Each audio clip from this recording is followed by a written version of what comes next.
आदाब, नमस्कार, अस्सलाम वालेकुम नाज़रीन। पल पल न्यूज़ के न्यूज़ रूम से मैं हूं आपके साथ नदीम अकरम।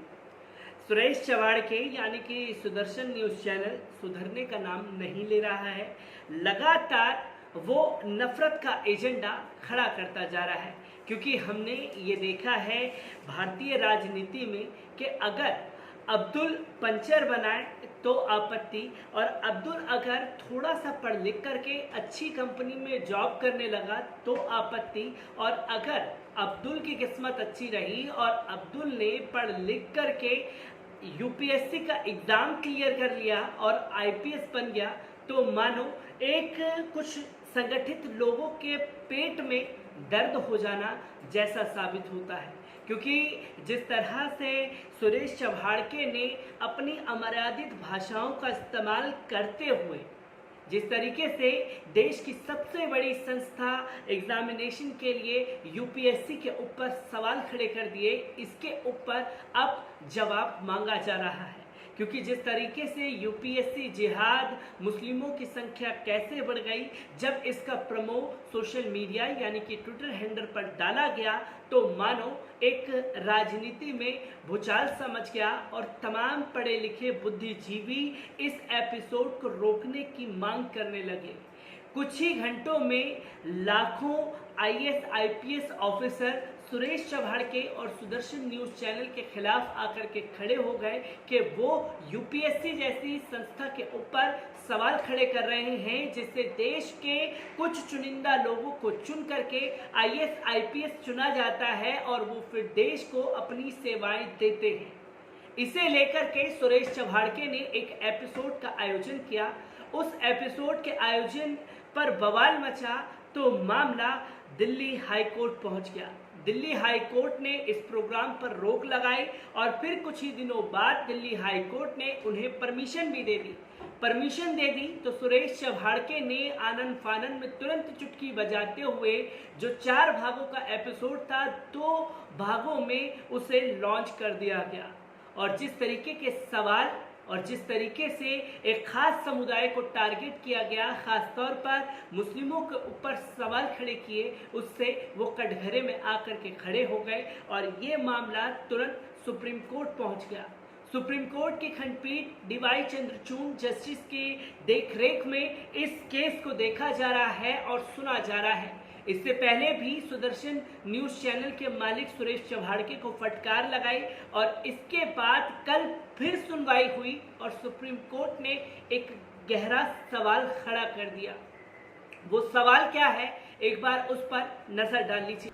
सुप्रीम कोर्ट ने सुदर्शन टीवी से उसके कार्यक्रम बिंदास बोल पर सवाल उठाते हुए कहा कि क्या मीडिया को मुसलमानों को निशाना बनाने की अनुमति दी जा सकती है। कोर्ट ने कहा कि एक चैनल को स्टोरी ब्रेक करने की इजाज़त है, लेकिन वह पूरे समुदाय पर ठप्पा नहीं लगा सकता और ऐसी स्टोरी करके उन्हें पूरी तरह से बहिष्कार नहीं कर सकता। सुप्रीम कोर्ट ने एक गैर सरकारी संगठन ज़कात फाउंडेशन को सुदर्शन टीवी के मामले में अपना पक्ष रखने को भी कहा है।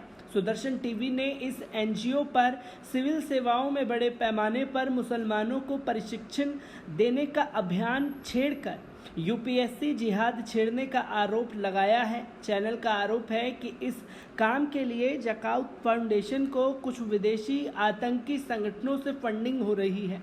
Justice DY Chandrachud, justice Indu Malhotra और जस्टिस केएम जोसेफ की खंडपीठ ने शुक्रवार को सुदर्शन टीवी के कार्यक्रम पर आपत्ति करने वाली याचिका पर सुनवाई करते हुए कहा कि एक असल मुद्दा है, आप जब भी उन्हें सिविल सेवा से जोड़ते हुए दिखाते हैं, आप आतंकी संगठन आईएस को दिखाते हैं।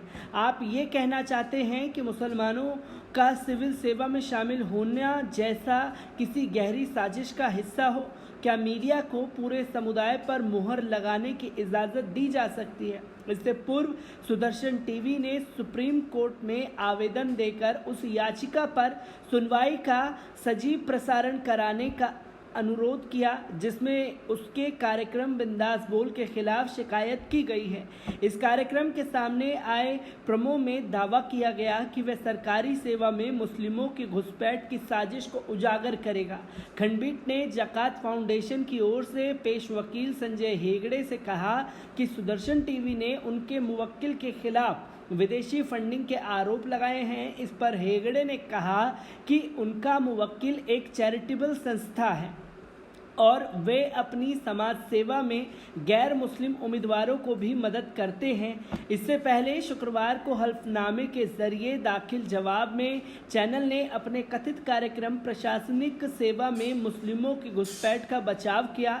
चैनल ने कहा कि ये उनके प्रवेश के खिलाफ नहीं है बल्कि आतंकवाद से संबंधित विभिन्न संगठनों से चंदा लेने वाले ज़कात फाउंडेशन से प्राप्त सूचना के आधार पर उसने यूपीएससी जिहाद शब्द का इस्तेमाल किया है। गौरतलब है कि 15 सितंबर को सुप्रीम कोर्ट ने अगले आदेश तक चैनल के बिंदास बोल कार्यक्रम के प्रसारण पर रोक लगा दी थी। Bureau report, Pal Pal news.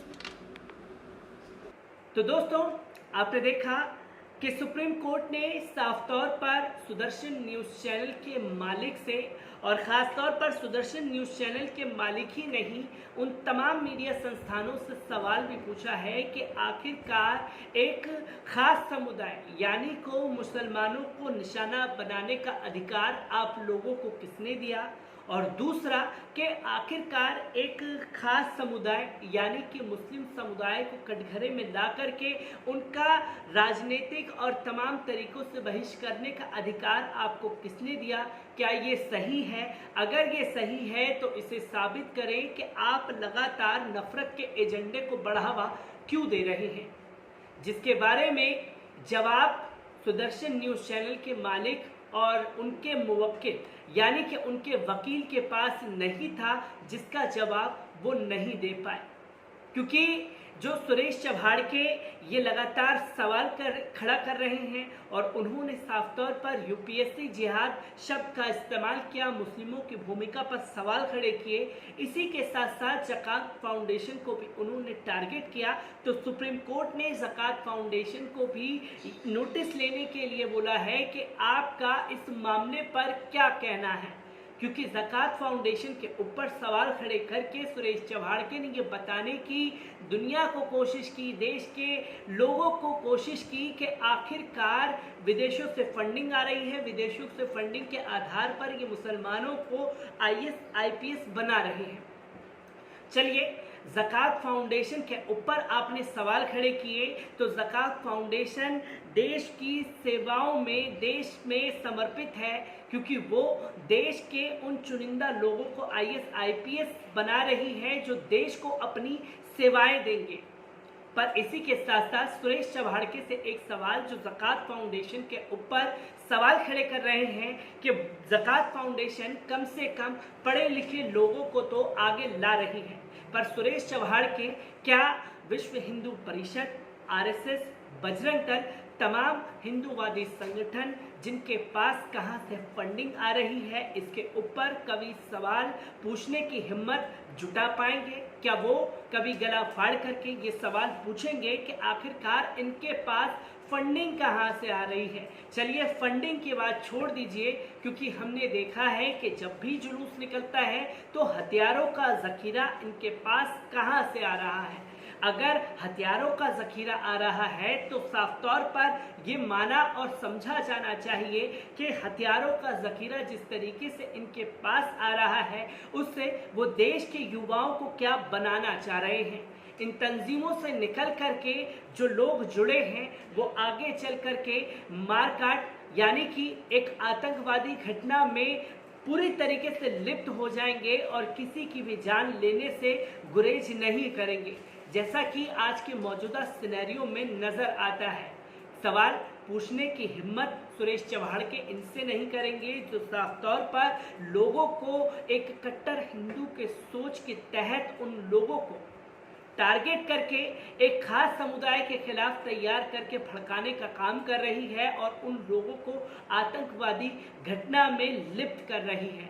ज़कात फाउंडेशन उसी के साथ साथ लोगों को पढ़ाने का काम आगे मजबूत करने का काम कर रही है, जिसके चलते वो ज़कात फाउंडेशन से तो सवाल पूछ रहे हैं, पर सवाल वो उन संगठनों से नहीं पूछ रहे हैं जो लगातार देश में नफरत घोलने का काम कर रहे हैं। इसी को लेकर के सुप्रीम कोर्ट ने एक बार फिर सुरेश चव्हाड़के और सुदर्शन न्यूज़ चैनल के साथ साथ उन तमाम मीडिया संस्थानों के ऊपर सवाल भी खड़े किए और फटकार भी लगाई।